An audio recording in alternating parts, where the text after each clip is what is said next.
इनको पूरी सरकार को अब जाना होगा। देश में इंटरिम गवर्नमेंट बनेगी और बैलेट पेपर से निष्पक्ष चुनाव होंगे, तब पुनर्स्थापित होगा देश के अंदर लोकतंत्र। खुद चलाने के बाद सरकार आखिरकार झुकी और धर्मेंद्र प्रधान का इस्तीफा लिया गया। इससे पहले तो आप कैसे देख रहे हैं? अरे भाई, सरकार का काम तो झुकना है जनता के सामने। देर से झुके।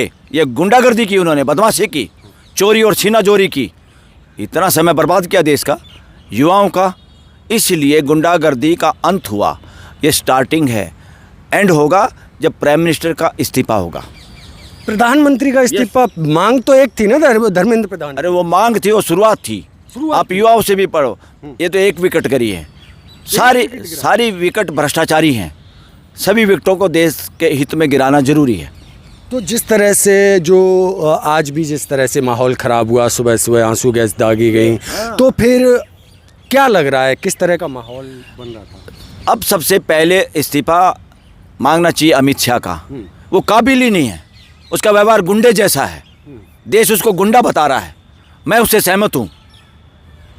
गृह मंत्री की हिम्मत कैसे हो गई कमिश्नर के जरिए पुलिस को बैठे हुए शांतिपूर्वक प्रदर्शन करने पे लाठी चलाना? इसका मतलब है तुम देश को समझते कुछ नहीं, तुम देश की जनता को कुछ नहीं समझते, तुम्हारा डेमोक्रेसी में कोई विश्वास नहीं, तुम गुंडे हो एक नंबर के। मुकदमा दर्ज होना चाहिए अमित शाह के खिलाफ। तो गृह मंत्री की जिम्मेदारी थी शांतिप्रिय 100%। और गृह मंत्री एक नंबर का षड्यंत्रकारी है इस देश का। गृह मंत्री हर उस गुंडे काम को करता है जिसकी साजिश प्राइम मिनिस्टर रचता है। ये देश की आवाज़ है। देश के युवाओं ने सोशल मीडिया के जरिए, इनके गोदी मीडिया और इनके जो मीडिया है जो नैरेटिव चलाता है, IT सेल मनगढ़ंत कहानियाँ, झूठी कहानियाँ चलाता है, उसको लठ चढ़ा दिया देश की जनता ने, देश के युवाओं ने। सारे फेल कर दिए। इनकी ठग ठोर कंपनियाँ फेल कर दी जो इनका नैरेटिव चलाती थी।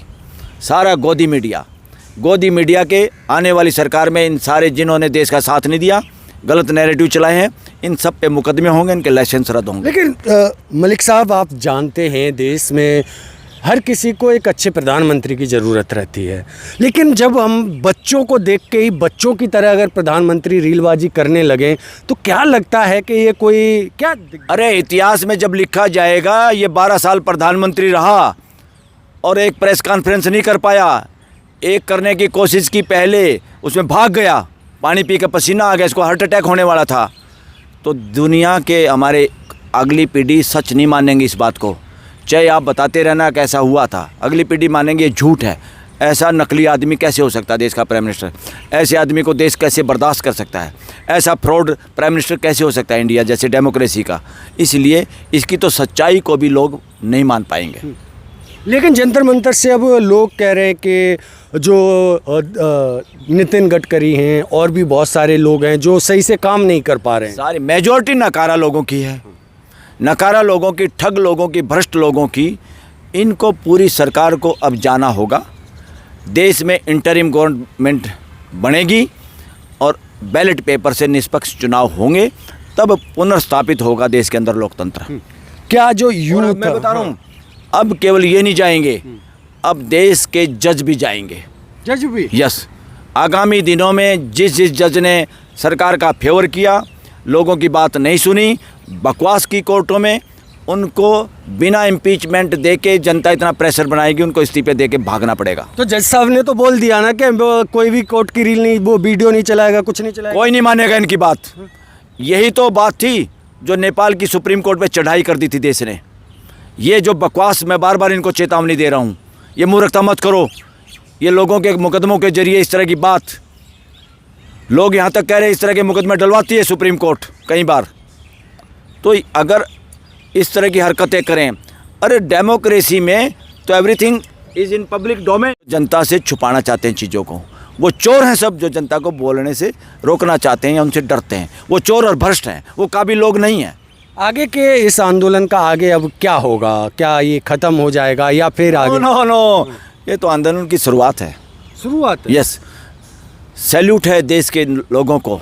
जिस देश के लोगों को सत्ता में बैठे हुए लोगों ने डराने की कोशिश की, उन तक सही इन्फॉर्मेशन जाने से रोकने की कोशिश की, उनकी हक मारने की कोशिश की, उनको नशेड़ी बना के, गंजेड़ी बना के एक तरह से खाली खाते में या 5 किलो राशन से बेवकूफ़ बनाने की कोशिश की, किसानों को 6,000 रुपये दे के बेवकूफ़ बनाने की कोशिश की। इन बदमाशों ने देश के किसानों को रोकने के लिए दिल्ली के बॉर्डरों पे उस तरह की बैरिकेडिंग की जो इंटरनेशनल बॉर्डर पे भी नहीं है। हर एक के मन में है, चुकता हिसाब होगा इन सब बदमाशों का देश के अंदर।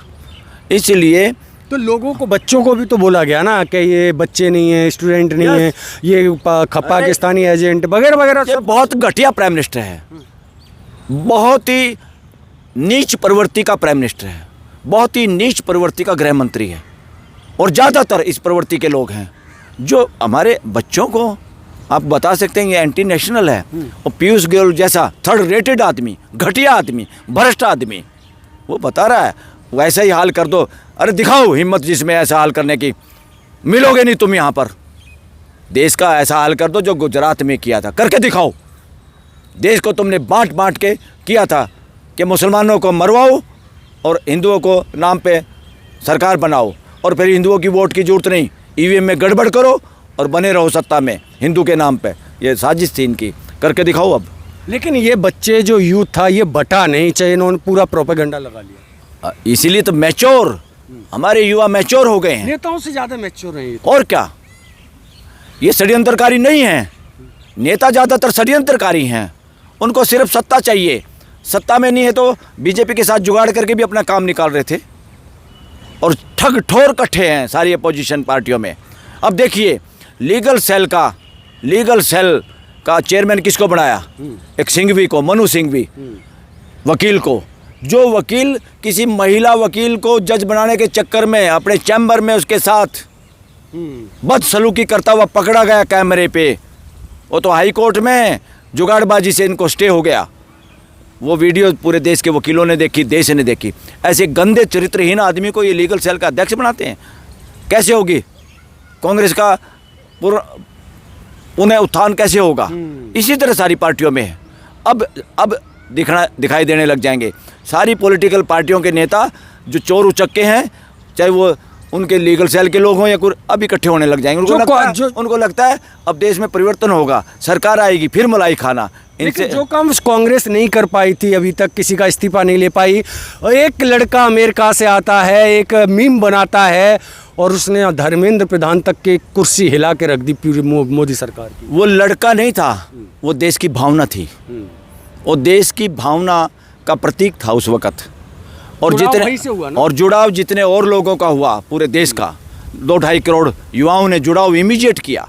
वो देश के लोग इस मुद्दे से तरस थे, लोग फ्रस्ट्रेटेड थे लोग, और बाकी सारा देश भी तरस था। उन्होंने हाथों में लिया युवाओं को, और पीछे से बैकअप में सबका समर्थन था।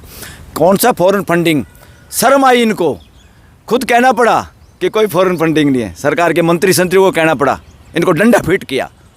लेकिन जिन युवाओं को बोलते थे कि ये रीलबाजी करते हैं, लेकिन वही रीलबाजी के चक्कर में मोदी जी को रीलबाजी बना दिया। ये रीलबाजी तुम्हारी देख के समझ गए थे, इस रीलबाज को कैसे हटाना है, इसको कैसे कंट्रोल करना है, इन मुस्टंडों से देश को कैसे छुटाना है।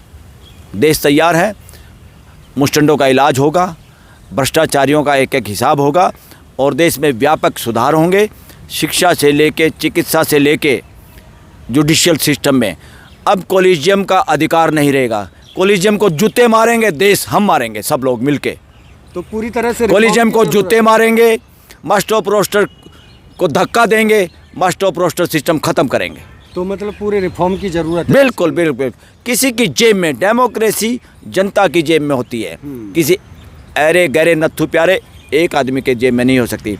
अब देश अंगड़ाई ले रहा, देश कह रहा है जहाँ जहाँ मुख्यमंत्री होने के नाते या सीएम पीएम होने के नाते जो होर्डिंग लगाई हुई देश के पैसे से, अगर एडवर्टाइजमेंट में होर्डिंग पे देश की जनता की फ़ोटो लगेगी तो स्वीकार्य है, नहीं तो हर होर्डिंग पे कालिक पोत दी जाएगी।